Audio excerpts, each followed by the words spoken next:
Les gars, Oda c'est un maître, Il est en train de nous montrer qu'il y a un fruit du démon encore plus cheaté que le fruit du magma, encore plus cheaté que le fruit de Kaido, encore plus cheaté que le fruit de Barbe Blanche. Le détenteur de ce fruit est en train de se réveiller. Mais qu'est-ce qu'il veut faire ce détenteur? Pourquoi maintenant il se réveille? Pourquoi c'est maintenant? Salut les amis, j'espère que vous vous portez bien. C'est Cephas. On va découvrir ensemble ce chapitre extraordinaire. Ce chapitre-là, mais c'est juste incroyable en fait.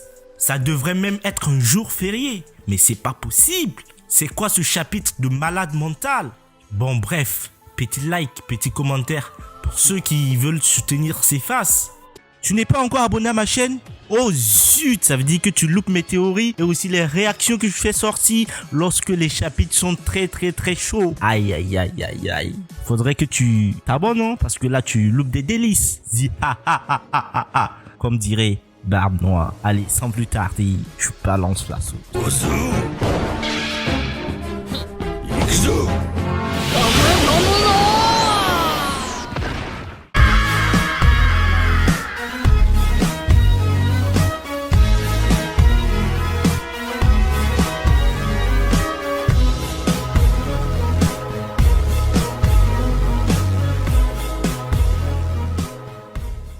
Le titre du chapitre 1037 est Shuron Haki. Ça vient du japonais et ça veut dire saké du dragon Bagua. C'est similaire au Raime Hake de Kaido, mais il est encore plus puissant et c'est une attaque basée sur le fait d'être sourd. Les gars, ce titre est en train de nous teaser un truc monstrueux qui va se produire. Ce chapitre va être dingue et c'est sûr qu'on va en baver, c'est sûr. Parce que là, ça nous tease un truc que Kaido va faire sortir en étant sourd. Et quelque chose qui est plus puissant que le Raime Hake, ça peut être quoi? On a vu le Raime Hake qui a mis KO Luffy en un seul coup. Alors il est en train de faire sortir des attaques plus puissantes les unes que les autres parce que Kaido avait atteint sa limite. Mais moi je pense que Kaido va nous montrer encore plus que ce qu'on a vu. C'est chaud les gars. Et oui c'est clair, la fin du festival approche dans la capitale fleurie. C'est clair que c'est en train de finir et il y a Onigashima qui s'approche. C'est sûr que là on est en train d'arriver à la fin et que plein de choses vont se dérouler. Si Onigashima tombe, ça va être la mort de 100 000 habitants. Si Momonosuke arrive à attraper Onigashima, c'est sûr qu'il sera le sauveur d'Onigashima. Imaginez le parallèle, ça va être vraiment de l'ironie. Momonosuke s'est transformé en dragon. Imaginez que ce soit un dragon qui sauve Wano Kuni cette fois-ci. Dans les légendes, même Ryuma a coupé un dragon sur la capitale des fleurs. Kaido qui a terrorisé les habitants pendant des années. Orochi aussi qui est une sorte de dragon en fait. Imaginez que ce soit un dragon cette fois-ci qui sauve les habitants de Wano Kuni. On sait tous que Eiichiro Oda aime jouer avec les parallèles. On ne perd même pas de temps. On va directement sur le combat entre Luffy et Kaido. Les gars ils sont en train de se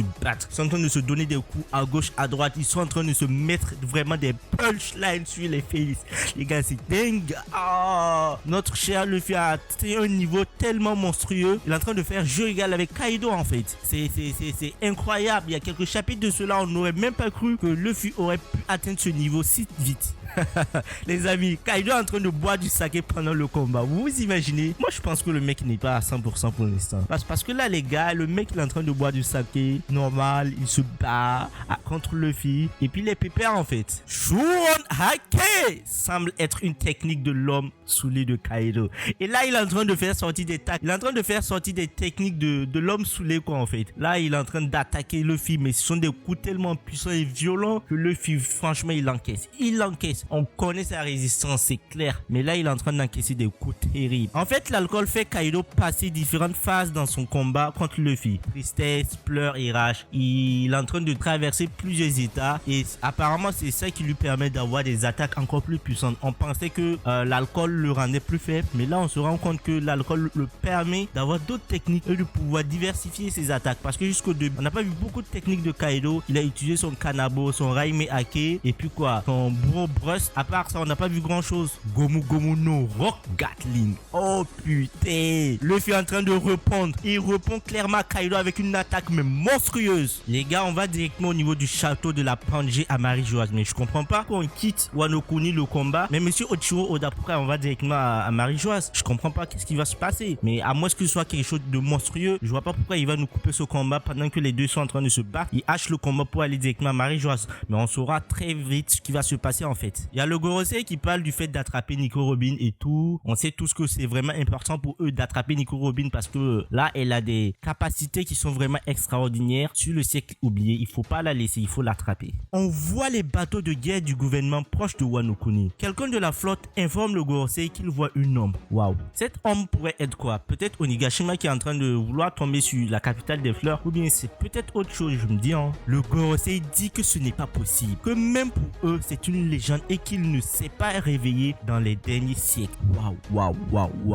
Là c'est un teasing, c'est des révélations de monstres, de malades mentales. Quelque chose qui ne s'est pas réveillé depuis des siècles en train de se réveiller. Et même pour le Gorosei qui connaît tout sur ce monde, c'est vraiment quelque chose d'inédit en fait. Ça peut être quoi? Ça peut être quoi les amis? Selon vous, ça peut être quoi? C'est dingue. Alors les gars, on continue. Le Gorosei finit par parler d'un fruit du démon et comment ils ont donné ce fruit un autre nom pour cacher son véritable pouvoir.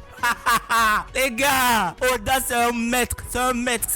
Il est en train de nous montrer qu'il y a un fruit du démon encore plus cheaté que le fruit du magma, encore plus cheaté que le fruit de Kaido, encore plus cheaté que le fruit de Barbe Blanche. Le détenteur de ce fruit est en train de se réveiller. Mais qu'est-ce qu'il veut faire ce détenteur? Pourquoi maintenant il se réveille? Pourquoi c'est maintenant? Est-ce qu'il a senti quelque chose? Est-ce qu'il a senti le réveil? Est-ce qu'il a senti le renouveau de Joy Boy? Est-ce qu'il a senti Joy Boy? Mais qu'est-ce que c'est que ça? Serait-ce une arme antique ou quoi? Les gars, c'est vraiment, on est dans le flou, on sait pas ce qui est en train de se passer. Mais vous vous rendez pas compte de ce qui est en train de se passer, c'est monstrueux. Le chapitre se termine avec la révélation de cette ombre vue par les navires à Wano Kuni. L'ombre est quelqu'un ou quelque chose de vraiment grand.